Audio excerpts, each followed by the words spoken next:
What's up, everybody, and welcome back to another episode of Growing Up Fish. I'm Jamal.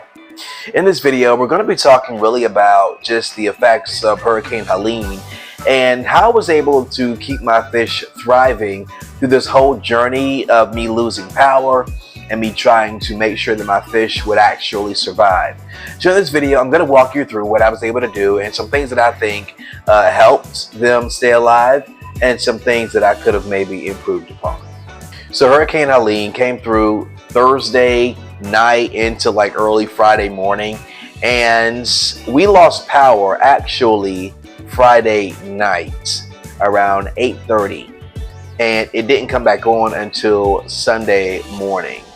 And so that was 2 days of my fish having to, sit in the dark, having to sit in the same, non-moving water, and really with no filtration in it. One of the things that I think helped my fish stay alive was the fact that I had a sponge filter in the tank. And I think that was one of the things that kept my fish alive. On top of that, I also have plants and things like that.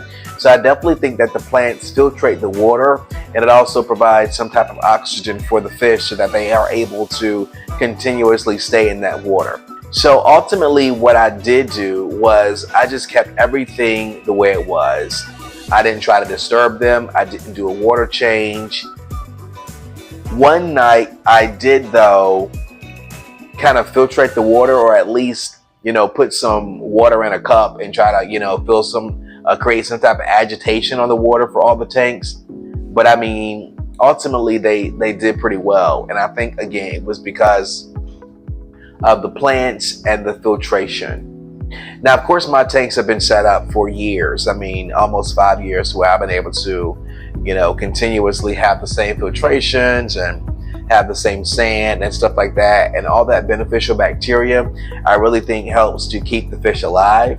So if that's something that you were considering, maybe adding plants or a sponge filter to your tank, then I would definitely recommend that, because you just never know. Another thing that happened, when the power did eventually come back on 2 days later, was that my hang in the back filters didn't immediately start. And I think, one thing about sponge filters is that when the power comes back on, the sponge filter kicks into action and it begins to filtrate that water and agitate the surface of the water.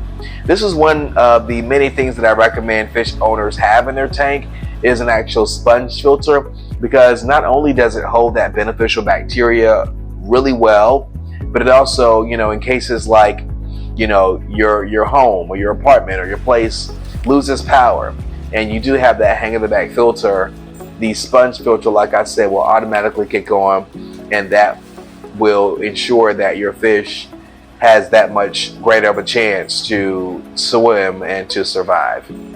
I always recommend just having some type of backup beneficial bacteria, either in a sponge filter in another tank, or if you're just having a sponge filter in tanks where you have like guppies or shrimps or something that's just keeping that beneficial bacteria growing. That's always a great idea.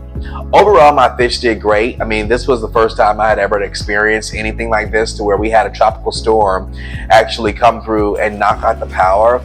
But ultimately, I think that I learned a lot in this. First off, I will be investing in some type of battery operated outlet to where I'm able to plug in, a few of my fish tanks, or at least the heaters, because one of the things that I did notice was that my tanks lost heat really quickly and I had no way to warm up the tank. So, over the next few days, I'll be looking to see if any of my fish have ick. And of course, we can simply solve that problem by just simply increasing the temperature in the tank, and also adding salt. That will also help to get rid of that ick. But we aren't seeing any of that right now. Like I said, my fish did amazing, and they were still thriving. They were still, begging for food, and they were still very attentive to me and what I had going on in my crazy world of being without electricity. You never know just how much electricity plays in your life, right, until you're actually sitting in the dark for several days. And still, people across South Carolina, even North Carolina, are still sitting in the dark. I do want to send my condolences to a lot of the communities that were hardest hit. We got Asheville in North Carolina. My hometown is Wilmington. It's a few hours from there. So, of course, sending my condolences to the people affected by Hurricane Helene there. And also where I am, South Carolina, where we had multiple deaths here in the state. At least 30 people have died here in South Carolina. So just sending our condolences and our prayer to the people who have been impacted by Hurricane Helene.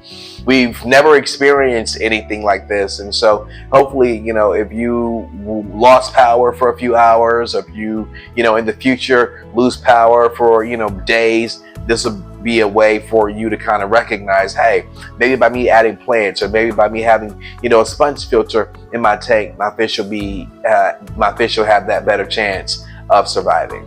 So hopefully this video was able to teach you something. If so, comment below, let me know what you learned. Of course, I always love to hear from you, even if it's just for you to say hello. You've been watching another episode of Growing Up Fish. Stay safe. I'll see you in the next video.